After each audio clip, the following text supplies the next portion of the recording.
সামাজিক যোগাযোগ মাধ্যমে মজা করে ছড়িয়েছে একটি মিম। বাবা সবার জন্য সব কার্ড করছেন, শুধু আমার জন্য বিয়ের কার্ডটাই করছেন না।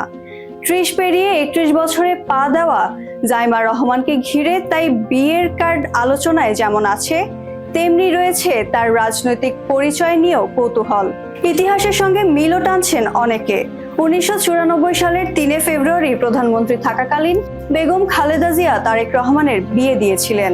এবার তারেক রহমানও প্রধানমন্ত্রী থাকাকালে মেয়ের বিয়ে হবে কিনা সেটিও সামাজিক যোগাযোগ মাধ্যমে আলোচনার বিষয়। 1995 সালের 26 অক্টোবর ঢাকায় জন্ম নেওয়া জাইমা তারেক রহমান ও ডাক্তার জোবাইদা রহমানের মেয়ে এবং জিয়াউর রহমান ও খালেদা জিয়ার জ্যেষ্ঠ নাতনি।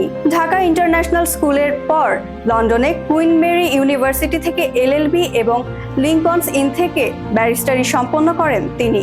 আন্তর্জাতিক অঙ্গনেও তার পরিচিতি রয়েছে। 2025 সালের ফেব্রুয়ারিতে ওয়াশিংটনের ন্যাশনাল প্রেয়ার ব্রেকফাস্টে বাংলাদেশের প্রতিনিধিত্ব করেন জাইমা।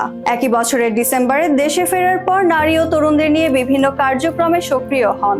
2026 সালের শুরুতে তার বক্তব্য তরুণদের সঙ্গে চায়ের আড্ডা, প্রতিবন্ধী ব্যক্তিদের অধিকার নিয়ে আলোচনা এবং ঢাকা 17 আসনে বাবার পক্ষে ভোট চাওয়ারও দৃশ্য সামাজিক যোগাযোগ মাধ্যমে ব্যাপক সাড়া ফেলে। তারেক রহমান প্রধানমন্ত্রী হওয়ার পর বিভিন্ন আন্তর্জাতিক বৈঠকেও বাবার পাশে দেখা গেছে জাইমাকে। ভারতের স্পিকার, মালদ্বীপের প্রেসিডেন্ট সহ গুরুত্বপূর্ণ ব্যক্তিদের সঙ্গে বিভিন্ন বৈঠকে উপস্থিতি নজর কেড়েছে। খালেদা জিয়ার সম্মাননা থেকে শুরু করে বই কেনা কিংবা সুবিধা বঞ্চিত শিশুদের সঙ্গে সময় কাটানো নানা কর্মকাণ্ডেও আলোচনায় এসেছেন তিনি। এখন প্রশ্ন, জাইমা কি শুধুই রাজনৈতিক পরিবারের উত্তরসূরি নাকি বিএনপির ভবিষ্যৎ নেতৃত্বেও নতুন মুখ?